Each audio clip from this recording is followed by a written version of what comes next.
Reka nezezwa no kongera kuguha ikaze mukunzi wa Military Story TV udukurikira umunsi ku munsi aho waba uherereye hose. Reka nkubwire ngo komeza ugubwe neza. Uyu munsi rero ngiye kukubwira ko hari urutonde rwa bamwe mu bayobozi ba RDC bagomba gufatwa byaba ngombwa bakaraswa kubera ko bafite aho bahuriye n'u Rwanda, haba kuba bavuga ikinyarwanda cyangwa kuba bitwa abatutsi cyangwa se abanyamurenge.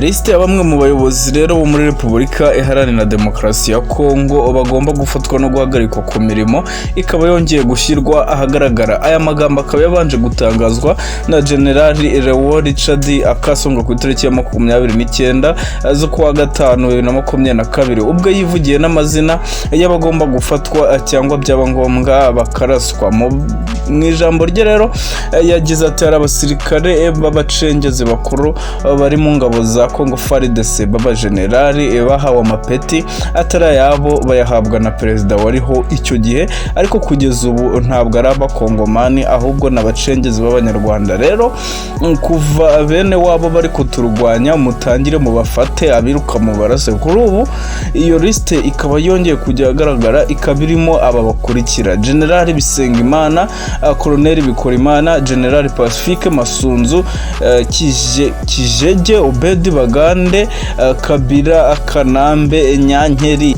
Igikomeje gutangaza no gushyira abantu mu rujijo nuko uyu General Kasonga ubu yatangazaga bagomba gufatwa yavuzemo n'umukuru w'igihugu cya Kongo Felix Antoine Tshisekedi ko nawe yaba ari rabo bacengezi bari gushyira mu bibazo igihugu cya Kongo. Akaba yaragize ati Felix Tshisekedi nawe agomba guhunga iki gihugu cya Kongo akakivamo kuko nawe ni umunyarwanda n'umugore we ni umunyarwanda, ngo ni nawe umuha amategeko, bityo bikaba biteje iki gihugu kugana mu nzira mbi. Ati rero nawe akivemo agende, ati iki gihugu ni icy'abakongomani si icy'abatutsi. Ni mu gihe n'umuyobozi mukuru wa polisi muri Kivu y'Amajyaruguru yaramaze iminsi mike ahamagariye abaturage ngo bafate intwaro gakondo bajye kurwanya umuntu wese uvuga ikinyarwanda. Amakuru akaba avuga ko perezida wa Repubulika Iharanira Demokarasi ya Kongo Felix Antoine Tshisekedi akimara kumva ibyo abo bayobozi batangaje yagerageje gutumizaho inama ngo barebere hamwe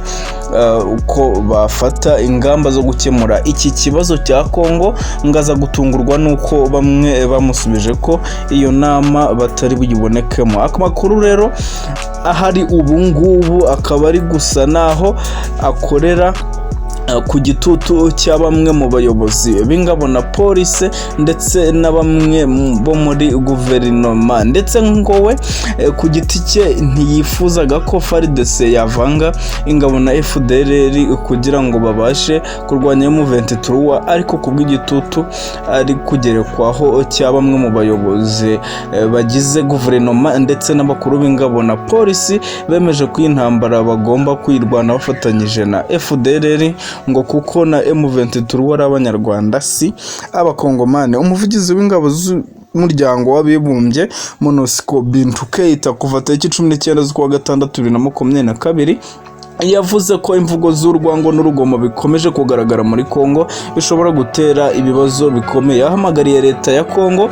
kugira icyo yakora mu maguru mashya kugira ngo ibyo bikorwa bihagarare, ariko kugeza ubu ntacyo leta ya Kongo irabivugaho, ahubwo bikaba byarushijeho gufata intera kuko tariki ya 18 z'ukwa gatandatu 2022 muri teritwari ya Pinga zone ya Karima abaturage ba Kongo batwitse umuturage mugenzi wabo ngo nuko bazi ko avuga ikinyarwanda. Ibyo bikaba byarakorewe imbere y'ubuyobozi ariko ntibugire icyo bo bikoraho. Nanone tariki ya 19 z'ukwa gatandatu 2022 mu mujyi wa Goma abasivile badukiriye abagore basanzwe baba muri icyo gihugu bakorayo ubucuruzi, barabakubita babambura n'ibyo bambaye babambika ubusa mu ruhame bazira kuba bavuga ururimi rw'ikinyarwanda. Ni nako kandi kuri uwo munsi muri Goma bagiye mu rusengero basohoramo umupasiteri w'umunyamurenge bamuziza ngo ni umututsi, bamutwika bamukubita kugeza na n'ubu akaba yarapfuye. Nanone ikintu cyose kiri muri Kongo cya Made in Rwanda bari kugifata bakagitwika ngo niba badashaka umunyarwanda wabo ni nako badashaka ibikorerwa iwabo. byabo biri mu gihugu cyabo. Nanone ku munsi wo ku cyumweru tariki ya 19 z'ukwa gatandatu 2022 ubwo iyo lisite y'abagomba gufatwa yari imaze gushyirwa mu nzego za bamwe mu bayobozi, nibwo hahise hagarara igikorwa cya kinyamaswa muri Kinshasa bafata abantu bakabakubita. Ibi uyu muvugizi w'ingabo z'umuryango w'abibumbye MONUSCO akaba yabigarutseho nyuma y'uko abaturage b'umujyi wa Kinshasa bigaragambije bafata umuntu wese uvuga ikinyarwanda bakamukubita no kubambura ibyo bambaye. Ni nako ku munsi wo kuwa gatandatu umusenyeri wa diocese ya Kivu y'Amajyaruguru mu jambo rye yabwiye abakristo ko batagomba kwivanga mu mvururu, urugomo n'urwango biri gukorwa na bamwe mu baturage babikorera bagenzi babo, ngo ahubwo bakagombye kurangwa n'urukundo, ibindi bakabiharira abanyepolitike. Sinagenda ntakubwiye rero indi nkuru igezweho iri kuvuga kubanye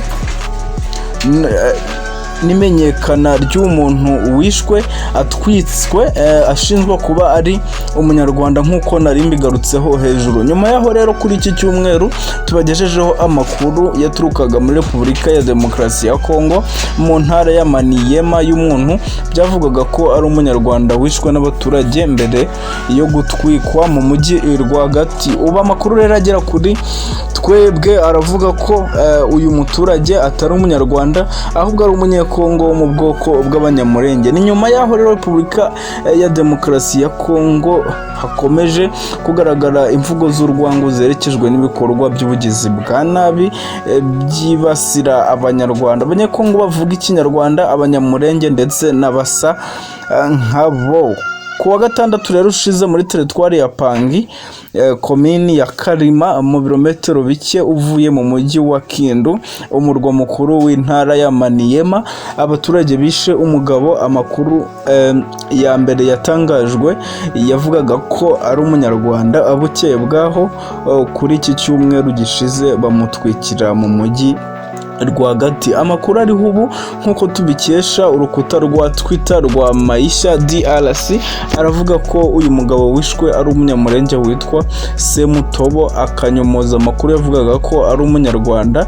Ugenekereje mu kinyarwanda bagize bati bwana Semutobo ntabwo ari umunyarwanda, ni umunyagihugu w'umunyamurenge wamenyekanye neza kandi uzwi kuva ejo n'umuryango we. Inkuru rero nk'iyi ni agasuzuguro kari ubu ubugingo bwazize isura yabwo. Nyuma y'ibi bikorwa rero by'ivangura bikomeje kugaragara, guverinoma ya Kongo kuri iki cyumweru nayo ikaba yasabye abanyekongo kwitandukanya nabyo. Umuvugizi wa guverinoma Patrick Mayaga abigejeje kuri Twitter yagize ati isura y'umuntu cyangwa undi ntigomba gufungura inzira y'ivangura cyangwa iterabwoba iryo ariryo ryose. Perezida wa Repubulika rero yasabye ko hakubahirizwa amategeko yashyizweho kandi hakirindwa kugwa mu mutego wo kwanga abanyamahanga byagira ibyago byo guha icyuho umwanzi. Komeza udukurikiraho ntacyo uzatuburana.